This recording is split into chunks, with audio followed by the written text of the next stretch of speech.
చెప్పనా ప్రేమ చెలిమి చిరునామా. హాయ్ హలో నమస్తే, వెల్కమ్ టు మనసంతా నువ్వే. మనసంతా నువ్వే, మనసంతా నువ్వే. సెకండ్ రౌండ్ కూడా అయిపోయింది కాబట్టి ఇంకా లేట్ చేయకుండా థర్డ్ రౌండ్ లోకి వెళ్ళిపోదాం, ఓకేనా? అసలు ఈ థర్డ్ రౌండ్ పేరే మన షోకి కూడా పెట్టాం, అదే మనసంతా నువ్వే. మనసంతా నువ్వే, మనసంతా నువ్వే. ఇప్పటి వరకు అయితే మనసంతా ఎంజాయ్ చేసాం కదా. సో ఇప్పుడు అసలైన రౌండ్ అన్నమాట, థర్డ్ రౌండ్. ఆ రౌండ్ పేరు కూడా మన షో పేరే మనసంతా నువ్వే. సో ఈ రౌండ్ ఏంటంటే మనకి మన వాట్సాప్కి ఒరిజినల్గా జరిగిన ఒక లవ్ స్టోరీ, ఒక బ్రేకప్ స్టోరీ వస్తుంది. సో దాన్ని మీ అందరూ కూడా వింటారు, వాళ్ళ స్టోరీ గురించి మీరు తెలుసుకుంటారు. సో అందులో ఎవరిది తప్పు ఎవరిది కరెక్టు, లేదా ఇప్పుడున్న జనరేషన్ ఎలా నడుచుకోవాలి, అసలు ప్రేమ అంటే ఏంటి అని తెలిసేలాగా మనకి కౌన్సిలింగ్ ఇవ్వడానికి ఈరోజు ఒక స్పెషల్ గెస్ట్ రాబోతున్నారు మన షోకి. ఇంక లేట్ చేయకుండా మేడం గారిని పిలిచేద్దాం. So let's welcome her.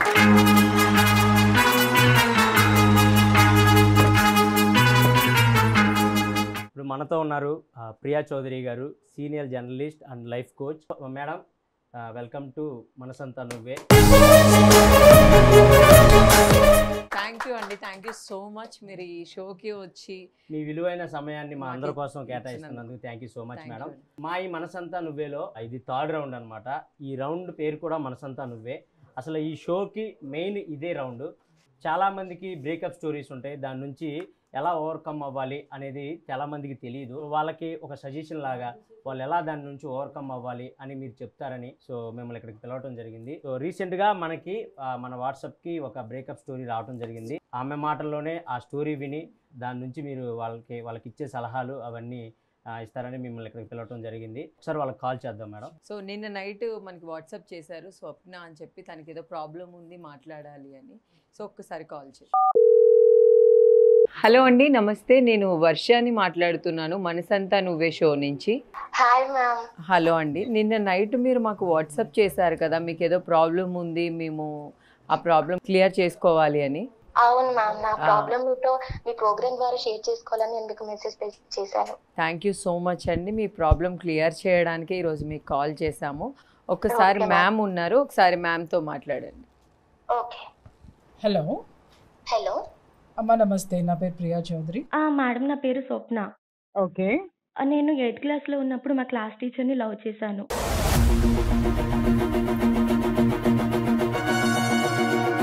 8th క్లాస్లో ఉన్నప్పుడా? అవును. అప్పుడు నీ వయసు ఎంతమ్మా? 13 years. 13 years. మీ సార్ వయసు ఎంత? నీకు డబల్ ఉంటది. డబల్ ఉండదు, ఆయన డిగ్రీ అయిపోయాక సార్గా చేశారు మ్యామ్, లెక్చరర్. 22. నీకంటే 10 years పెద్ద. లవ్ చేశాను మ్యామ్. ఆయన సార్కి కూడా నేనంటే చాలా ఇష్టం. అమ్మా, ఎవరు ప్రపోజ్ చేశారు ఫస్ట్? అసలు లవ్ అంటే ఆ వయసులో మీకు తెలుసా అసలు ఏంటి అనేది? అట్ ద ఏజ్ ఆఫ్ 13 నాకు తెలిసి మా అమ్మాయికి అప్పటికి కూడా ఒళ్ళో కూర్చోబెట్టుకొని ముద్దలు తినిపించిన నేను. మా మదర్ కూడా సేమ్ అదే దీంట్లో ఉంది. మీరు ఆ ముద్దుల వరకు వెళ్ళిపోయారు అని అంటే ముద్దులు అంటే మీరు పెట్టుకున్నారని నేను అనట్లేదమ్మా. లవ్ అంటే అదే కదా. లవ్ అంటే లోపల నుంచి ఎన్నో ఊహలు ఊయళ్ళు అన్ని వస్తూ ఉంటాయి. నేను అడుగుతున్నది ఏంటంటే తల్లి, అప్పుడు మీ వయసు అంత చిన్న వయసులో ఎవరు ముందు ప్రపోజ్ చేశారని అడుగుతున్నాను. నేనే చేశాను మ్యామ్. నువ్వే ఏమని చేసావు?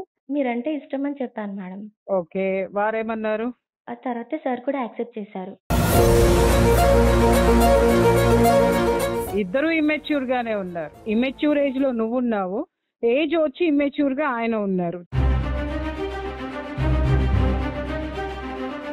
చెప్పండి అమ్మా, తర్వాత ఏం జరిగింది? తర్వాత కూడా మేము ఇంకా 5 years అలానే కంటిన్యూ చేసాం మేడం. పెళ్లి కూడా వచ్చేంత వరకు. అవును, డిగ్రీ అయిపోయేంత వరకు మేము కంటిన్యూ చేసాము. 8th కి డిగ్రీకి చాలా తేడా ఉందమ్మా. అవును మ్యామ్. 7 years స్టడీస్ కంప్లీట్ అయ్యాక చేసుకుందాం అనుకున్నాము. ఆ తర్వాత డాడీకి సడన్ గా యాక్సిడెంట్ అయింది మేడం.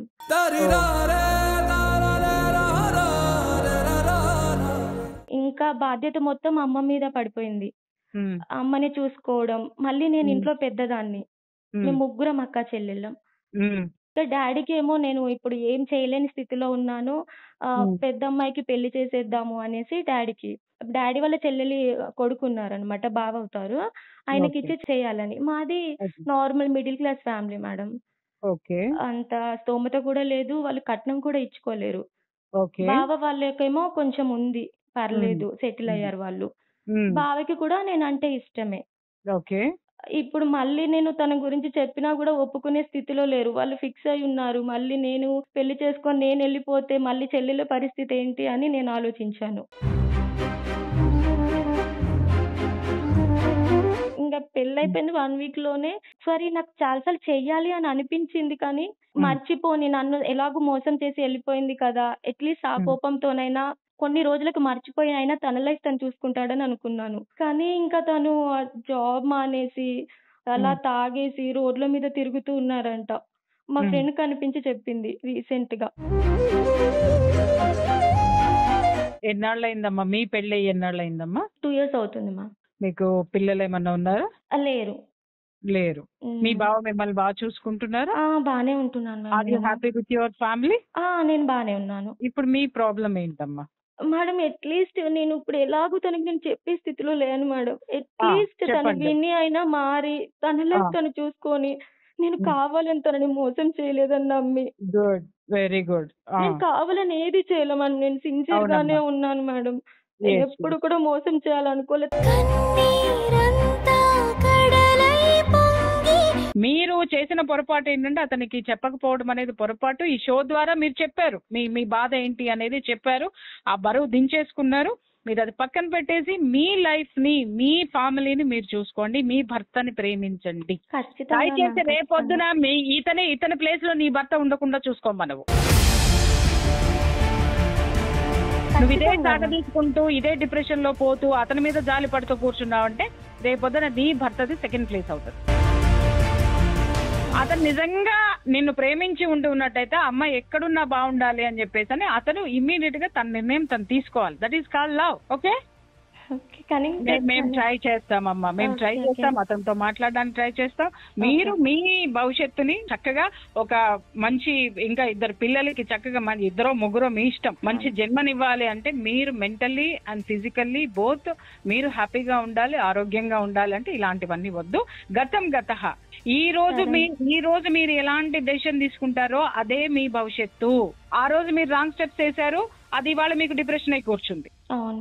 ఓకేనా? ఇప్పటి నుంచైనా ఒక మెచ్యూర్డ్ గా ఆలోచించి మీ భవిష్యత్తు, మీ సంసారము, మీ భర్త, మీ బిడ్డలు, ఇదే మీ సామ్రాజ్యం. అంతకు మించి ఎవరు ఎటుపోతున్నారు అనేది పక్కన పెట్టండి. ఎందుకంటే అతను ఈజ్ అన్ ఎడ్యుకేటెడ్ పర్సన్, ఒక టీచరు, 10 మందికి చెప్పాల్సినటువంటి వ్యక్తి. అతను మారి తీరాలి, మారుతాడు. మారే ప్రయత్నం ఈ షో ద్వారా ప్రయత్నిస్తాం. ఓకే తల్లి? సరే ma'am, thank you. All the best అమ్మా. Thank you. Thank you ma'am, thank you so much.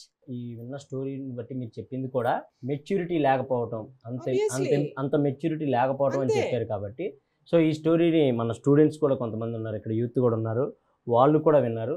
So వాళ్ళని మనం కొన్ని క్వశ్చన్లు అడుగుదాం. సో వాళ్ళు ఎలా అర్థం చేసుకుంటున్నారు అనేది మీకు అర్థమైంది, ఇప్పుడున్న జనరేషన్ ఎలా అర్థం చేసుకుంటుంది అనేది కూడా మీకు అర్థమైంది. కాబట్టి నేను కొన్ని క్వశ్చన్లు అడుగుతాను మేడం వాళ్ళని. సో ఆ స్టోరీలో ఆ టీచర్ అంటే అలా అయిపోవడానికి కారణం ఆయన చేసిన తప్ప, ఆ అమ్మాయి చేసిన తప్ప? అమ్మాయి.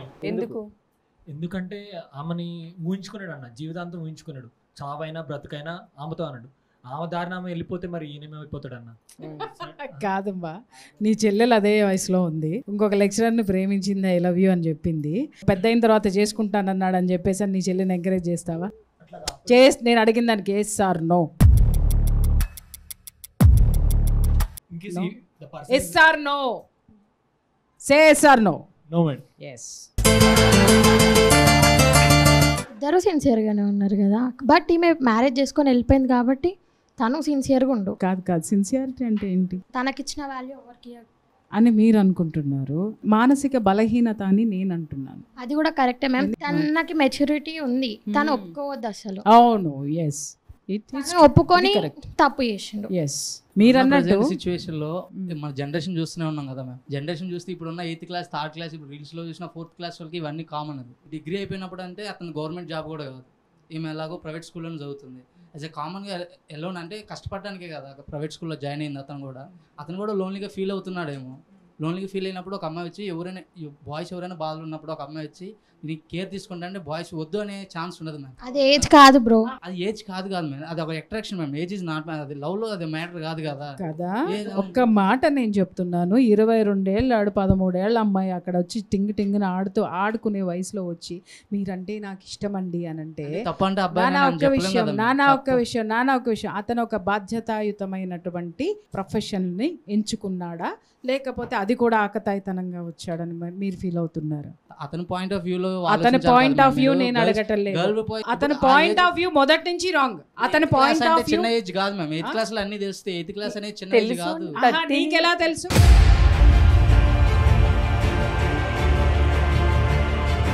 నీ చెల్లెలు 8th క్లాస్ లో వెళ్ళిపోయి ఎవరన్నా ప్రేమించేశాను మా వాళ్ళు ప్రేమించేశాను అంటే చెల్లెలు వేరు, ఇంకొక ఆడదైతే వచ్చేసేయాలి ప్రేమలు చెప్పేయాలి. చెల్లి విషయంలో వచ్చేది కదా, ఫ్యామిలీ కాదు. ఇప్పుడు అలా అయినా అది ఈ అమ్మాయి ఇంకో ఫ్యామిలీ నుంచి వచ్చిన ఆడపిల్ల కదా. ఏమా ఫ్యామిలీ మేడం, మీరు పాయింట్ ఆఫ్ ఓన్లీ గర్ల్ అమ్మాయి వయసులో చేసింది, అబ్బాయి తప్పు చేసింది అని అబ్బాయి తప్పునా? ఇక్కడ ఏజ్ అనే గ్యాప్ ఒకటి ఉంటది, ఏజ్ గ్యాప్ ఒకటి ఉంటది, మెచ్యూరిటీ ఒకటి ఉంటుంది. ఒక మాట, డిగ్రీ వరకు అమ్మాయి లాక్ రావడం తప్పే, వచ్చిన తర్వాత అమ్మాయి చెప్పకుండా చేసుకోవడం తప్పే. కానీ ఇప్పుడైనా ఇతను రియలైజ్ అయితే అతనికంటూ ఒక జీవితం ఉంటుంది. Why you the people boys are ఒక పర్వర్టెడ్నెస్ లోకి ఎందుకు వెళ్ళిపోతున్నారు? అదే జీవితము అక్కడే ఉండాలి అనేటటువంటిది కరెక్ట్ కాదు.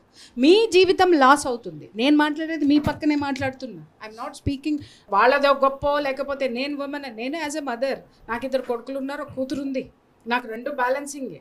సో మీరు కరెక్టు, మీ ఏజ్లో ఉన్న మీరు కరెక్టు కాదని అనట్లే. కానీ మేము మా ఏజ్లో మేము అన్నీ చూసొచ్చు. ఈరోజు యాజ్ ఏ ఫ్యామిలీ కౌన్సిలర్గా, ఒక లైఫ్ కోచ్గా మీలాంటి ప్రేమ కేసులు ఎన్ని వస్తాయి తెలుసా నా దగ్గరికి? ఆడపిల్లలే కానీ మగపిల్లలే కానీ ఎంత డిప్రెషన్లో ఉంటారంటే నాకు మగపిల్లల్ని చూస్తే నిజంగా జాలేస్తుంది. ఎందుకంటే ఆడపిల్లలు కొద్దిగా కాకపోతే కొద్దిగా మెచ్యూరిటీ లెవెల్స్ అని చెప్పి అక్కడ వాళ్ళని తప్పు పట్టద్దమ్మా. మోసం చేసే వాళ్ళు ఉన్నారు, నేను ఆడపిల్లల్ని సమర్థించట్లేదు. మోసం చేసే ఆడపిల్లలు ఇవాళ రేపట్లో రేషియో పెరిగిపోయింది, అక్కడ కూడా ఉంది. కానీ ఆడపిల్లలు ఏంటంటే దీనికి సర్దుకుపోతారు, ఆ ఉన్న వాస్తవాన్ని తొందరగా అంగీకరిస్తారు. మగపిల్లలకి ఏంటంటే ఆ జీన్స్లో ఉన్నటువంటిది ఏంటి అని అంటే, అరే మేము ఓడిపోవడం అనేది తనలో తాను యాక్సెప్ట్ చేయనటువంటి విషయం. ఇప్పుడు అతను కూడా ఏం చేస్తున్నాడు, నిజంగా మెచ్యూర్, నన్ను ఒక అమ్మాయి మోసం చేసింది, నన్ను ఒక అమ్మాయి మోసం చేసింది అని. అరే నీకొక బంగారు భవిష్యత్తు ఉంది, నీకొక ఫ్యామిలీ ఉంది. నీ అమ్మాయి పెళ్లి చేసుకుని వెళ్ళిపోయిన తర్వాత నువ్వు తాగేసేసి రోడ్డు మీద పడిపోయి అంత నీ జీవితాన్ని నాశనం చేసుకోవాల్సినంత గొప్ప అక్కడ ఏం లేదు. ఒక ప్రాబ్లంకి ఒక సొల్యూషన్ తీసుకోవాలి అనుకున్నప్పుడు ఎదుటి వాళ్ళే, నువ్వు 10 ఎతికావు, ఒక చోట నీకు నచ్చింది తీసుకొని నీకు అనుగుణంగా ఉన్నది తీసుకొని ఫుల్ స్టాప్ పెట్టాలి. పెట్టలేదనుకో నువ్వు జీవితాంతం దాని వెనక పరిగెడతానే ఉంటావు. వయసు అయిపోతుంది, అన్నీ అయిపోతాయి, నీకు సొల్యూషన్ దొరుకుతుంది. ఎక్కడో ఒక చోట weather that is right are wrong తీసి పక్కన పడే. దారిలో వెళ్తున్నావు బేట, ముళ్ళు గుచ్చుకుంది కాల్లో ముళ్ళుని తీస్తావా? తీయడం మానేసేసి దాన్ని రూట్ని తీసేస్తాను అనడం ఎంతవరకు కరెక్టు? ఫస్ట్ కాల్లో ముళ్ళుని తీసేసుకుంటాం, మన దావన మనం వెళ్తాం. అసలు నువ్వు ఆ ముళ్ళ చెట్టును పీకడం మొదలు పెట్టావు అనుకో, అవసరమా నీకు అది? అది నేను చెప్పాను. మనసులో గుచ్చుకున్నటువంటి ముళ్ళు, బాధ అనేటటువంటి ముళ్ళుని అది బయటికి తీయడానికి ఎన్నో ఉన్నాయి. మెడిటేషన్స్ ఉన్నాయి, తర్వాత కౌన్సిలింగ్స్ ఉన్నాయి, చాలా ఉన్నాయి. ఇంకా చెప్పాలనంటే ఇంకా మీ మగపిల్లలకి చాలా విస్తృతమైనటువంటి ప్రపంచం ఉంది ఈరోజు. హ్యాపీగా వేరే జాబ్ ఎత్తుక్కోండి, వేరే యాక్టివిటీస్ ఎత్తుక్కోండి, లేదా మీలాంటి వాళ్ళకి కౌన్సిలింగ్స్ ఇవ్వడం మొదలు పెట్టండి, వాళ్ళని బయటికి తీసుకురావడం మొదలు పెట్టండి, కొత్త ఫ్రెండ్షిప్స్ చేసుకోండి, అమ్మాయిలతో కాదు అబ్బాయిలతో. ఓకే, అప్పుడు థాట్ ప్రాసెస్ మారుతుంది. ఏ ఒక్క చోటో మన జీవితం ఆగకూడదు. ఆగిందా జీవితం అక్కడే ఫుల్ స్టాప్ అయిపోతుంది, అభివృద్ధి ఉండదు. Thank you ma'am, thank you so much. అంటే ఇది రియాలిటీ, కొంచెం తీసుకోవడం కష్టంగానే ఉంటుంది, కానీ ఎవరు ఫేస్ చేసినా ఇలాంటి ఫేస్ చేస్తే అక్కడి నుంచి మనం దాని నుంచి పక్కకి వెళ్ళి మనం కొత్త లైఫ్ని స్టార్ట్ చేయాలి. Thank you madam, thank you so much. మీ విలువైన సమయాన్ని మాకు కేటాయించి మా యూత్కి చాలా విలువైన సమాచారాన్ని ఇచ్చారు. Thank you so much. So next week ఇంకొంచెం ఎంటర్టైన్మెంట్తో, అలాగే మరొక sad love story or sad బ్రేకప్తో మీ ముందుకు వస్తాం. Until then bye bye, take care, love you. Manasantha నువ్వే.